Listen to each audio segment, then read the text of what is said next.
Oke guys, assalamualaikum, balik lagi dengan Jaki. Dan pada video kali ini gue mau bahas Avia. Jadi ini PT yang memproduksi kalau lu punya rumah yang bocor. Nah ini ada No Drop, ada Avitex. Ya dia salah satu perusahaan cat terbesar lah di Indonesia. Dan gue mengatakan bahwa Avia ini adalah perusahaan yang bagus. Perusahaan yang bagus, salah satunya indikatornya adalah gampang guys. Lu lihat aja dari asetnya dia, kemudian dari ekuitasnya dia, kemudian dari hutangnya dia. Hutangnya itu kecil banget guys. Dia kalau misalkan digabungkan saja dari liabilitas jangka panjang sama liabilitas jangka pendeknya, totalnya cuma 1 triliun. Sedangkan dia sendiri punya kas 1,7 triliun. Dan kalau lu lihat hutang jangka pendek, biasanya kan yang bikin ngeri hutang jangka pendek ya guys. Cuman 8 miliar guys, 8 miliar doang. Dan ya itulah tadi gue bilang dia punya duit 1,7 triliun yang siap dilepas kapan aja. Jadi ini perusahaan sehat, perusahaan bagus, buat jangka panjang juga oke. Kemudian kira-kira kalau menurut gua perusahaan seperti ini ya agak sulit lah masuk PKPU atau gagal bayar atau segala macem lah, terkena masalah seperti itu kecil kemungkinan. Tapi sahamnya turun terus guys. Kenapa sahamnya turun terus? Gue melihatnya begini. Jadi Avia ini memang kan baru IPO ya guys, tahun 2021 bulan November kalau gue nggak salah. Kemudian dia private placement juga. Dan dia dapat dana yang cukup gede, 11 triliun, lebih dari 10 triliun kalau gua nggak salah waktu itu. Jadi dia IPO duluan, kemudian private placement-nya itu di bulan Desember 2021-nya, ya gua lupa tepatnya. Dan ya itu dia dapat dana 11 triliun.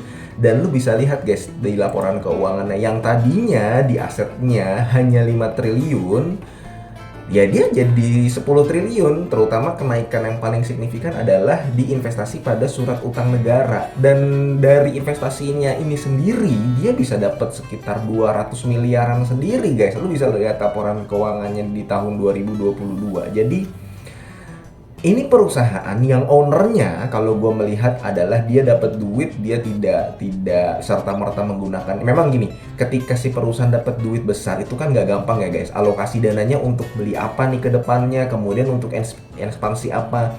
Nah memang dalam waktu 2021-2022, sekarang kan baru menginjak 2023 awal, gue memang belum melihat gebrakan yang bener-bener oke dari si Avia. Uangnya sudah digunakan untuk hal yang positif, yaitu tadi surat utang. Kemudian dia juga membuat perusahaan patungan ya dengan perusahaan Perancis kalau gua nggak salah. Dia bikin semen, bikin mortar atau apa gitulah. Yang jelas ada namanya PT Bangun Bersama Solusindo. Itu kepemilikannya 50% dengan perusahaan asal Perancis. Dia dapat dari Sun, surat utang negara juga, yang menurut gue cukup gede, 200 miliar. Dan ya tentu saja menambah laba bersihnya dia. Kemudian dia juga dapat dividen. Kalau lu baca berita juga dia dapat dividen dari anak usahanya, yakni anak usahanya itu PT Tirta. Jadi si ownernya si Avia ini ya bagus juga, dia menggunakan uangnya untuk keperluan investasi. Tapi kenapa sahamnya turun? Gue melihatnya begini guys, memang Avia ini kan baru IPO ya guys. Dan kita lihatlah dalam beberapa tahun ke belakang, perusahaan-perusahaan yang IPO memang dijual dengan harga dan valuasi yang mahal. Itu yang pertama. Salah satunya Avia ini memang valuasinya mahal. Kalau lu lihat pernya dan PBV-nya, itu dia PBV-nya sudah dijual di harga lebih dari 3 kali dari harga aslinya. Harga aslinya itu cuma 156. Dan pernya juga gede, jadi sudah di atas 20. Nah, dari valuasinya mahal. Betul memang perusahaannya bagus, tapi kalau misalkan perusahaan bagus valuasinya mahal ya sama aja kan. Dan betul ketika setelah IPO biasanya memang perusahaan cenderung sahamnya turun, nanti sideways beberapa lama baru kita perlu review, perlu dibeli, layak dibeli atau enggak. Itu, jadi dia baru IPO. Yang kedua adalah, perhatikan guys, betul dia adalah perusahaan yang oke. Pendapatannya itu sendiri di tahun 2020 5,7 triliun, kemudian di tahun 2021 6,7 triliun. Dari pendapatan yang 5,7 triliun dan pendapatan 6,7 triliun di tahun 2021, laba bersihnya itu bisa mengantongi 1,4 triliun dan 1,8 triliun di tahun 2021. Di tahun 2020-nya 1,4, tahun 2021-nya 1,8. Itu sudah termasuk dengan yang dia investasikan ya guys, termasuk Sun dan sebagainya lah. Nah, mungkin ya bisa jadi dengan ada tambahan yang dividen di tahun 2022. Ini belum keluar laporan keuangan kuartal 4 2022, berpotensi naik sih laba bersihnya. Tapi laba bersih di tahun 2022 kalau lu lihat dari laba usahanya guys. Nah, lu bisa lihat di laba usahanya. Laba usahanya sendiri di tahun 2020 itu 1,4 triliun dari laba usahanya 1,4 triliun. Kemudian di tahun 2021 itu laba usahanya 1,8 triliun. Di tahun 2022 laba usahanya ini cenderung turun guys, sebenarnya 1,1 triliun, dan kalau misalkan disetahunkan ya bisa jadi 1,4 1,5 lah. Nanti ada tambahan kembali dari penghasilan keuangan yang cukup besar ya, dan penghasilan lain-lain bisa jadi itu bisa menambah laba bersihnya dia. Tapi sebenarnya belum ada kenaikan yang signifikan dari setelah IPO, setelah dia mendapatkan dana segar setelah tahun 2021. Dan gue melihatnya begini guys, itu kan yang kedua ya guys ya, alasan kenapa si Avia ini sahamnya turun. Pertama memang valuasinya cukup mahal, kedua memang sebenarnya kinerja si Avia ini di tahun 2022 secara keseluruhan tidak bisa dibilang naik signifikan, enggak. Dia enggak turun, tapi ya stagnan di situ aja, stabil. Stabil, perusahaan ini stabil dari pendapatan dan juga laba bersihnya. Biasanya pendapatannya 5 triliun lah. Artinya kalau misalkan belum ada kenaikan yang signifikan dari kinerjanya, dari laba bersihnya, kita melihatnya langsung ke laba bersih, padahal si perusahaan sudah mendapatkan dana IPO dan private placement yang cukup besar ya, sehingga market meresponnya belum tinggi, sehingga si sahamnya belum naik tinggi, dan dia masih sideways kan sekarang. Kalau misalkan turun ya paling turunnya nggak dalam lah, dan dia kalau menurut gue memang dijual dengan valuasi segini-segini aja, 3 PBV 3 PBV 2, karena memang perusahaannya bagus.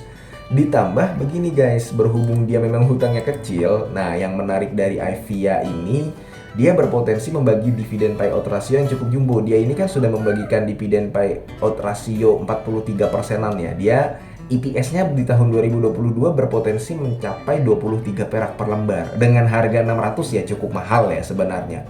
Dia sudah membagikan dividen per share itu 10 kalau gua nggak salah, 10 perak per lembar di tahun 2022. Memang itu kan baru dividen ya, baru dividen tahun 2020, bisa dikatakan dividen interim, belum ada dividen finalnya, dan dia masih berpotensi membagikan dividen final. Kita belum tahu, tapi bisa jadi dia membagikan dividen payout ratio di atas 50%. Nah, sekarang tinggal kedepannya bagaimana si Avia ini. Avia ini memang kenaikan penjualan dan laba bersih yang paling tinggi sejauh ini dalam 3 tahun terakhir setelah kita lihat laporan keuangan di tahun 2021. Di tahun 2021 ketika orang banyak di rumah melakukan WFH, pandemi, banyak waktu untuk merenovasi rumah. Kan tetap kerja guys ya, tetap kerja WFH, kemudian mendapatkan pemasukan juga dapat ya, dia juga ada waktu untuk merenovasi rumah, karena di rumah gue juga beberapa kali di pandemi ini direnovasi gitu, dicat dan sebagainya. Orang banyak yang main burung, banyak yang melakukan hiburan-hiburan di rumah lah. Lu lihat S Hardware juga cukup tinggi kan ada hubungannya ini industri ini, home improvement. Memang ini cat ya, kalau misalkan S Hardware kan kayak peralatan furniture gitu dan sebagainya, tapi ya berkaitan juga sebenarnya. Nah, kedepannya bagaimana? Nah, kita lihat dari nanti potensi kedepannya pembangunan bagaimana. Semakin banyak nanti perusahaan-perusahaan properti yang membangun rumah, atau mungkin IKN, walaupun gue sendiri gue nggak tahu ya IKN nanti bagaimana, apakah jadi atau tidak, dan tentunya mudah-mudahan jadi atau tidak itu merupakan hal yang terbaik buat Indonesia. Tapi ya kita masih melihat laporan keuangan kuartal 4 2022 sama si Avia ini tergantung dari pembangunan. Walaupun pembangunannya tidak berjalan dengan tinggi, tapi kan rumah itu tetap ya perlu cat untuk direnovasi, kemudian dicat ulang dan sebagainya. Walau rumahnya tetap ada, kemudian tapi catnya kan bisa berkali-kali. Jadi sebenarnya kalau untuk di jangka panjang, perusahaan ini tidak ada masalah. Lu hold untuk jangka panjang tidak ada masalah. Hanya saja bisa jadi dalam beberapa waktu ke depan sahamnya akan turun, tergantung dari kinerja tentunya. Kalau misalkan kinerjanya bagus ya, dia bisa naik. Tapi dalam jangka panjang ini dia layak hold. Cuma dalam beberapa waktu ke depan dia bisa turun dan bisa sideways. Untuk naik itu menurut gue belum, karena ya itu lagi. Kita lihat dari kinerja sampai kuartal 3 ya masih stuck aja, belum ada gebrakan lah, kecuali nanti memang kita sudah melihat hasil dari perusahaan patungan dengan perusahaan Swiss itu yang bangun bersama Solusindo itu. Tapi sejauh ini belum ada yang gue lihat dari hal tersebut ya, selain memang si Avia ini ownernya jago investasi lah, cukup digunakan untuk hal-hal yang positif untuk uangnya gitu loh. Paling itu aja untuk Avia. Tidak ada masalah dengan saham ini, sahamnya normal-normal saja, tidak ada masalah. Sekali lagi gue katakan, mudah-mudahan video ini bermanfaat buat lo sehingga lu bisa menjadi salah satu sumber referensi. Mudah-mudahan lu sehat selalu sehingga kita bisa bertemu di video-video selanjutnya. Ini bukan ajakan jual beli ya guys ya. Gua akhiri, wassalamualaikum warahmatullahi wabarakatuh.